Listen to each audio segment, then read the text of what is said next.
30대 초반에 한 여성분이 성 고민 때문에 저에게 이메일을 보내주셨는데요. 이분의 허락을 받고 사연을 읽어보도록 하겠습니다. 저는 30대 초반의 여자입니다. 남자친구가 있긴 하는데 제가 성욕이 너무 많아서 고민입니다. 저는 하루라도 그것을 생각하지 않으면 머릿속에 그 생각밖에 안 나고, 초반에는 서로 둘 다 많이 관계를 했는데 어느 순간부터 저만 강하게 원한다는 생각이 들었어요. 둘이서 해결이 안 될 때는 자기 위로를 하고요. 그런데 거의 매일 자기 위로를 하게 되고 점점 강한 자극을 원하게 되었어요. 매일 이렇게 자기 위로를 하는 것이 혹시 어떤 병은 아닐까요? 이런 내용의 이메일을 보내주셨습니다. 오히려 10대나 20대 때는 더 흔하지만 이렇게 30대에 와서 성욕이 증가하는 분들도 있어요.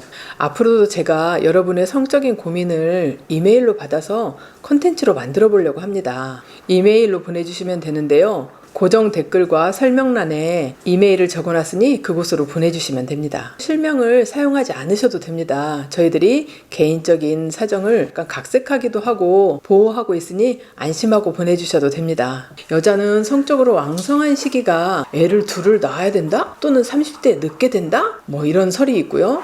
남자는 20대다? 등등 이론이 많은데요. 제가 경험한 바로는 꼭 그렇지 않기도 합니다. 사실 20대 초반의 여성에게는 성 경험이 없거나 또 부족한 경우가 많고, 둘 다 젊고 너무 서툴다 보니 만족스러운 성관계를 하는 경험이 조금 나이가 들어서 생길 확률이 상당히 높고요. 이것도 시기가 있어서 어떤 사람들은 한번 이렇게 성적인 것에 확 빠지는 시기가 있다가 막상 성을 알게 되니 별거 아닌 것 같고, 그리고 나서는 다시 일반적인 욕구를 가지게 되는 어떤 사이클이라는 것이 있기도 합니다. 성이 인간의 기본적인 욕구라서 평생을 원하고 또 누리기도 하지만 또 재미도 없고 실망스럽고 또 다른 중요한 일들이 생기면 변하기도 한답니다. 그런데 일상생활에 지장이 있을 정도면 통제를 하기가 어려운 약간의 중독 증세라고 보셔도 됩니다. 모든 중독이 그렇듯이 한번 1단계 정도의 쾌락을 느끼게 되면 반드시 다음에는 1 이상의 쾌락과 즐거움을 원하게 되고, 그 이후로는 더 강한 자극을 원하게 되는 것처럼 성중독도 비슷합니다. 처음에는 손만 잡아도 찌릿찌릿하다가 수위가 높아지면 높아지지 낮아지지 않는 것이 일반적인 중독의 성향입니다. 일단 정신건강의학과에서 진단을 할 때 사용하는 DSM이라는 매뉴얼의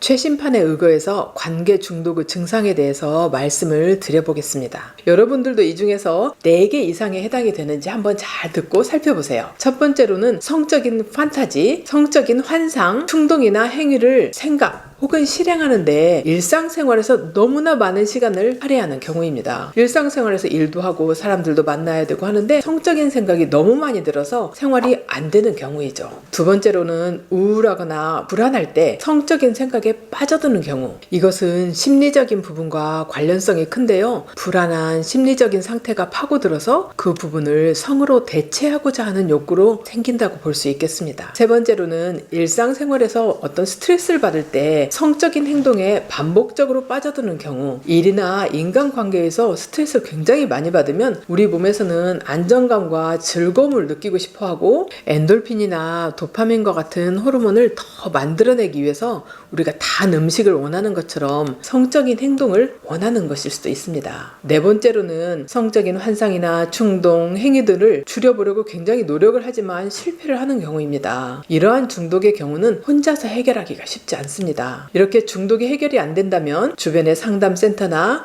성치료와 관련된 곳에서 도움을 받는 것도 좋을 것 같습니다. 다섯 번째로는 자신의 건강이나 정서에 좋지 않은 것을 알고 있음에도 불구하고 성적인 생각에 계속해서 빠져드는 경우, 인식은 하고 있지만 마음대로 잘 안 되는 경우입니다. 도파민은 우리 몸에서 기분 좋음을 느끼게 하는 그런 호르몬입니다. 음식을 먹거나 성적인 자극 또는 어떤 약물의 자극으로 보상의 경험에 의해서 분비됩니다. 쾌락을 느끼게 해주죠. 그런데 이 도파민이 처음 나오는 그런 순간은 대부분 내가 예상했던 것보다 좋은 것을 느꼈을 때입니다. 그렇다면 그 행동을 반복하는 계기가 되겠죠. 우리 전두엽의 도파민은 우리 몸의 도파민을 일정한 수준으로 유지해 주는데, 우리 신경원 안에서 나오는 도파민은 이것이 떨어지면 올라가고 또 다시 떨어지면 올리고 하는 파동을 이루면서 만들어집니다. 그런데 이 전두엽의 기능이 만약 떨어진다면 중간에 파동 형태로 나와야 하는 도파민이 계속해서 활성화가 되면서 과하게 나가게 됩니다. 그런데 우리 몸은 이것에 적응을 해버려서 똑같은 수치에 반응하지 않는다면 더욱더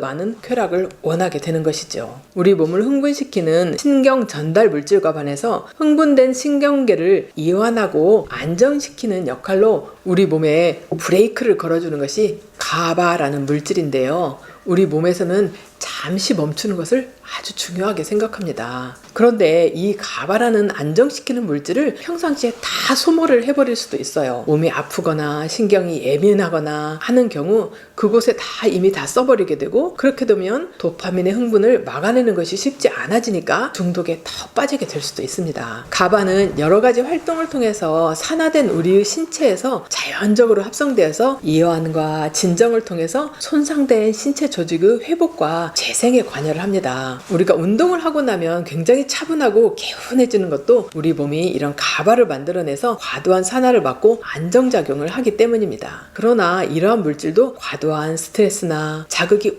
오래되면 감소하게 되어서 불면, 불안, 우울, 공황장애들을 야기하게 되죠. 물론 가바라는 물질도 아직은 연구 중에 있으며 최근에는 보충을 하는 영양제 성분으로 나와 있기도 합니다.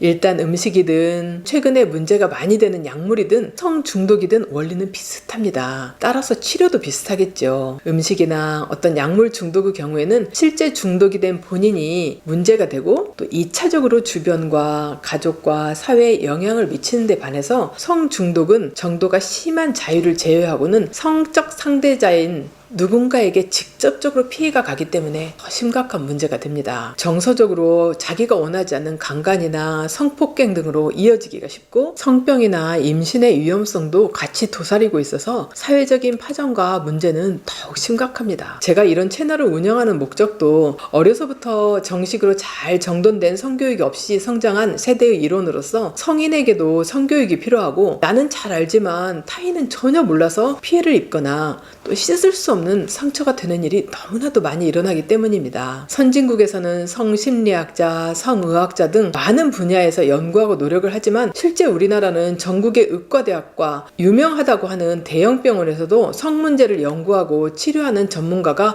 거의 전무한 것이 사실입니다. 앞으로도 많은 젊은 후학들이 더 연구하고 사회를 계몽해서 성 문제로 인해서 고통받는 사람들에게 큰 도움이 되기를 바랍니다. 결론적으로 성중독은 한 개인의 문제일 뿐만 아니라 사회가 만들어 놓은 성에 대한 통념과 접근 방식에도 문제가 있으며, 이것을 인정하고 담론화해서 건강한 생생활이 개인적으로 사회적으로 얼마나 중요한지 알고 또 발전하는 그런 계기가 되었으면 하는 마음으로 말씀드렸습니다. 일단 개인적으로는 성중독이 너무 심하면 행동치료와 상담 그리고 약물치료 등을 병행해서 성이 주는 일시적인 쾌감에 버금가는 행복한 일들을 만들어가고 이로 인해 성적으로 안전한 사회가 되기를 진심으로 바랍니다. 영상을 끝까지 들어주셔서 감사합니다. 안녕.